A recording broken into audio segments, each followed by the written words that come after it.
அடுத்த கட்ட தலைமுறையும் இந்து மதத்தை பற்றி புரிந்து கொள்ள வேண்டும். இந்த ஒரு மதம் மட்டும்தான் உலகத்துல எத்தனை மதத்தை பார்த்தாலும். சுவாமி விவேகானந்தர் அவர்கள் 1893 அமெரிக்கா போறாங்க, சிகாகோ போறாங்க. அன்னைக்கு உலகத்தில் இருக்கக்கூடிய எல்லா மதத்தையும் கூட்டு பேச சொல்றாங்க. விவேகானந்தர் அவருக்கு முன்பு ஒரு மதத்திலிருந்து வந்த தலைவர்கள் குருமார்கள் பேசிக்கிட்டே வர்றாங்க. விவேகானந்தர் அவர்கள் 19வது மேடையில் ஏறி மைக் எடுக்கிறார். அப்ப எல்லோருமே என் மதம் சிறந்தது, என் மதம் பெரியது, என்னுடைய மதத்திற்கு எந்த மதமும் ஈடு இல்லைன்னு பேசுறாங்க. விவேகானந்தர் அவர்கள் அவங்க மைக் எடுத்தோடனே சொல்றாரு, எனக்கு முன்பு எல்லோருமே மதம் மதம்னு பேசுனீங்க, ஆனா நான் ஒரு தர்மத்திலிருந்து வந்திருக்கேன், ஒரு வாழ்வியல் முறையிலிருந்து வந்திருக்கேன், ஒரு மனிதன் எப்படி வாழ்வை வாழ வேண்டும் என்று போற்றக்கூடிய இந்து தர்மத்திலிருந்து வந்திருக்கேன். மதம் என்கின்ற அடையாளத்துக்குள்ள அந்த தர்மத்தை அடைக்க நான் விரும்பல. ஆனா எனக்கு முன்பு பேசின 18 பேருமே மதம் மதம் என்று சொன்னனால நானும் சொல்லுகின்றேன், உங்களுடைய மதத்திற்கெல்லாம் தாய் மதமாக இருக்கக்கூடிய இந்து மதத்திலிருந்து வந்தீங்க என்று பேசிக் கொண்டிருக்கிறேன். அப்படிப்பட்ட அற்புதமான அடையாளம் வேற எந்த மதத்துல பாருங்க ஐயா. களிமண்ணை எடுத்து பிள்ளையார பிடிக்கணும், அதே பிள்ளையாருக்கு உயிர் ஊற்றும்.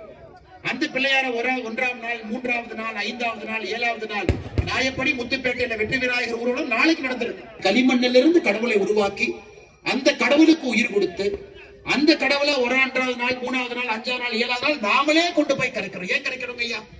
கடவுள் நம்ம வீட்டில் இருக்கும் பொழுது நமக்கு பயன்படுறார். அதே கடவுளை ஊரில் இருக்கக்கூடிய குளத்துல கொண்டு போய் கரைக்கும் பொழுது கடவுள் களிமண்ணாக மாறும் பொழுது விவசாய பெருமக்களுக்கு பயன்படுகின்றார். 365 நாட்களும் களிமண்ணிலிருந்து வரக்கூடிய விநாயகர் மறுபடியும் களிமண்ணாக மனிதன் தோன்றி பிறந்து ஆத்மா மட்டும் அப்படியே இருக்குதுங்க ஐயா. ஒரு இந்து தர்மத்தை மிக ஆழமாக பிரதிபலிக்க கூடியது விநாயகர் சதுர்த்தி பெருவிழா.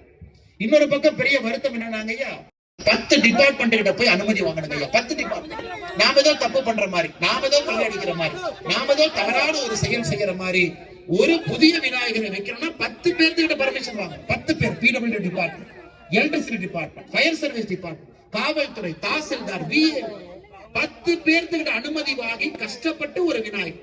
நீங்க முத்துப்பேட்டையில ஆண்டாண்டு காலமாக 19 விநாயகர் அப்படியே இருக்கிறார். ஆனா மக்கள் தொகை அதிகமா இருக்கு. இளைஞர்கள் விநாயகரை வைத்து கும்பிட வேண்டும் என்று நினைக்கின்றார்கள். ஒரு கிராமத்துக்கு போறாங்க. இதையும் அரசு யோசிக்கணும். இந்த ஒரு விழா மட்டும்தான் மக்களை இணைக்கக்கூடிய விழா. இன்னைக்கு நம்முடைய விநாயகர் சதுர்த்தி என்பது ஜாதி மதத்தை தாண்டி மக்களை கொண்டு வருதுங்க ஐயா. பணக்காரன் ஏழை என்று பார்ப்பதில்லை. நகரத்துல வசிக்கிறோம், கிராமத்துல இல்ல, எல்லாருமே வந்து நிக்கிறோம்.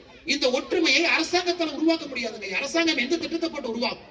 விநாயகர் சதுர்த்தி பெருவிழா தானாக ஒற்றுமையை மக்கள்கிட்ட உருவாக்குது. ஆனா அனுமதி கொடுக்க மாட்டோம். 10 அடிக்கு மேல விநாயகர் வைக்க கூடாது, விநாயகர் இப்படித்தான் இருக்கணும், இவ்வளவு கட்டுப்பாடுகள் போட்டு விநாயகர் நடக்குது. சென்னையில பாருங்க, விநாயகர் சதுர்த்தி பெருவிழால விநாயகர் போகக்கூடிய பாதையில நம்முடைய இஸ்லாமிய பெருமக்கள் அவர்கள் தொழுகக்கூடிய மசூதி இருக்கு. அந்த மசூதியை போலீஸ் அவங்களே போட்டு துணியை போட்டு மறைக்கிறாங்க. எதற்கு? ஒரு மசூதியை நீங்க துணியை போட்டு மறைச்சீங்கன்னா அது மசூதிக்கும் அழகல்ல, அந்த பகுதியில செல்லக்கூடிய விநாயகருக்கும் அழகல்ல. யாரும் எந்த பிரச்சனையும் எங்கேயும் ஏற்படுத்த போவது கிடையாது. பிளே ஸ்டோர் மற்றும் ஆப் ஸ்டோரில் இருந்து பாலிமர் செயலியை QR கோடு மூலம் பதிவிறக்கம் செய்யுங்கள். செய்திகளை உடனுக்குடன் பெறுங்கள்.